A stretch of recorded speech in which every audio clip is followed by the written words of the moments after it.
Hello everyone, I'm MVL, and in this video we're going to take a look at this PlayStation 5 console disc edition and this Cosmic Red controller. And we're going to take a look at some gameplay footage as well. So, without any further ado, let's get started. Okay, so here we have the PlayStation 5 Slim disc edition console and the Cosmic Red controller. We'll be opening up the controller later in the video, and we'll also be showing some gameplay footage later in the video as well. But we'll be opening up the PS5 console right now. As you can see on the back of the box, there are some images of some games out for the system.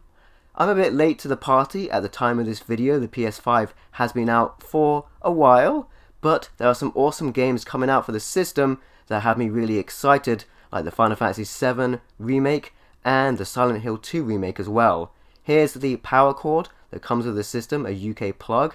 You also get these clear plastic stands to prop up your console if you have it horizontal. As well, inside here we have a USB lead. This is a Type-C lead to charge the controller, and you also have a HDMI lead as well, which is really short. I'd recommend getting a longer lead if you want to have your system anywhere other than right next to your television.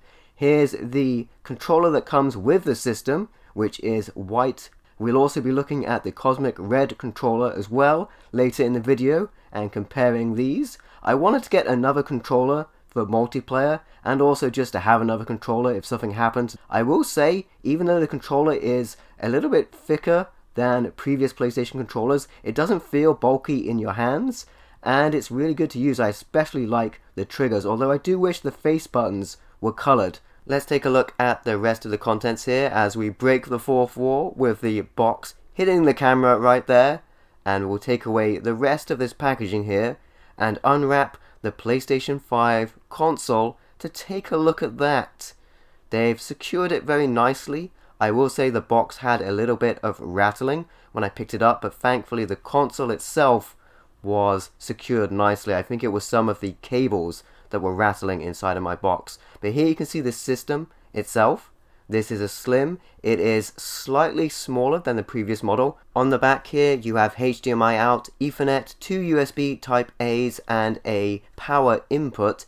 And on the front here you have 2 USB Type C's and the power button, as well as the disk drive as well. On the larger model, one of those USB Type C's on the front is a Type A. Let's take the tape off here and take a look at how these stands attach. They look a little bit flimsy, but I have been using the console like this, horizontally placed, and it hasn't been an issue thus far. Now, even though this edition was heralded as a slim model, it's actually not that much smaller than the regular PlayStation 5 model that preceded it.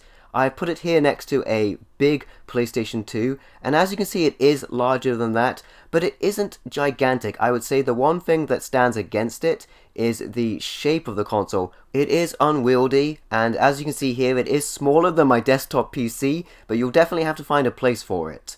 Now let's take a look at the Cosmic Red controller and compare that to the other controller before we move on to some gameplay footage.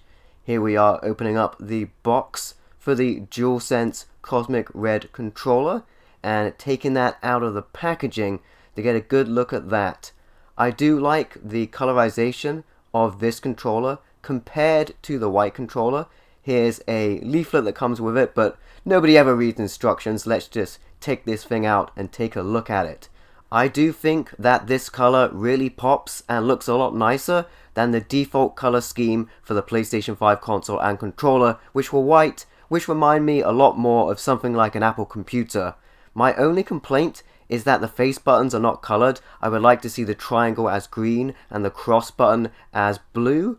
But overall the controller feels really nice. Even though this controller is bigger than previous PlayStation controllers, it still feels really nice to game with. And speaking of games, let's take a look at some gameplay footage on the PlayStation 5. So on to gameplay footage, and the first game we have here is Astros Playroom. I will note, however, that the gameplay footage in this video may appear more blurry and with a lower frame rate than it actually would do because of the capture process, editing, and processing the video for a format for YouTube. I can confirm that when actually playing on a TV, the picture is sharp and the frame rate is seamlessly smooth. Anyway, Astros Playroom comes pre-installed on the system. This game is a platformer primarily designed to show off the capabilities of the PlayStation 5's new DualSense controller, but to call this game a tech demo would be considerably selling it short.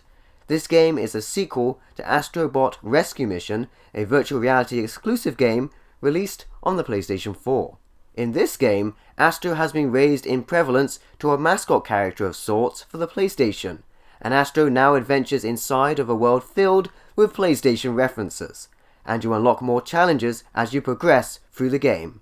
The gameplay is filled with challenge and variety, as each new section of the game utilizes new features from the PS5's controller, such as gyroscopics or trigger sensitivity. As far as any complaints would go, I had a couple of very minor issues. Firstly, you can't adjust your controller settings in the game itself, and I prefer to play with a vertical look inversion enabled. I had to set that up in the PlayStation 5 settings itself, and then that would be applied to this game thereafter. And the only other thing I had issue with is that certain sound effects only originate from the DualSense controller's speaker. Other than that, this game looks and plays great. I'd love to see an expanded release or a follow-up to Astros Playroom in the future. And now for something completely different. Another free game here with Silent Hill: The Short Message. This game is freely available as a digital download on the PlayStation 5, and it also doesn't take up much hard drive space either, which is nice. This isn't a demo or a teaser for an upcoming game, but a standalone release in of itself. I really wanted to get this while it was available, as there was formerly a Silent Hill demo on the PlayStation 4 for a game which got cancelled, and Konami took that away. Now I don't think that'll be the case for this game, but you never know with digital content. Silent Hill: The Short Message is a psychological horror game. This game is played in first person as you navigate a challenging and twisted environment, full of peril and scares, to get to the bottom of a mystery and find a way out of the darkness. The ambience and visuals are great, in keeping with the subject matter, and a potent sense of unease is always prevalent with both the unraveling narrative and the ever-changing environment, which gets more messed up as the story proceeds. This game is pretty short, but overall, I definitely recommend checking it out. I thought it was a masterfully crafted experience that always keeps you on your toes, and the game also had some engaging challenge in it as well with some of the sequences. But be advised, as it's made clear from the beginning that the subject matter hits pretty hard in this game, so make sure you know what you are getting into before you do. And there you have it. That was an unboxing video for the PlayStation 5. If you liked the video, be sure to leave a like or a comment to let me know what you think, and don't forget to subscribe for more awesome content. And if you'd like to, you can also support me through Patreon or YouTube channel membership. Thank you for watching. I've been MVL, and I will catch you next time.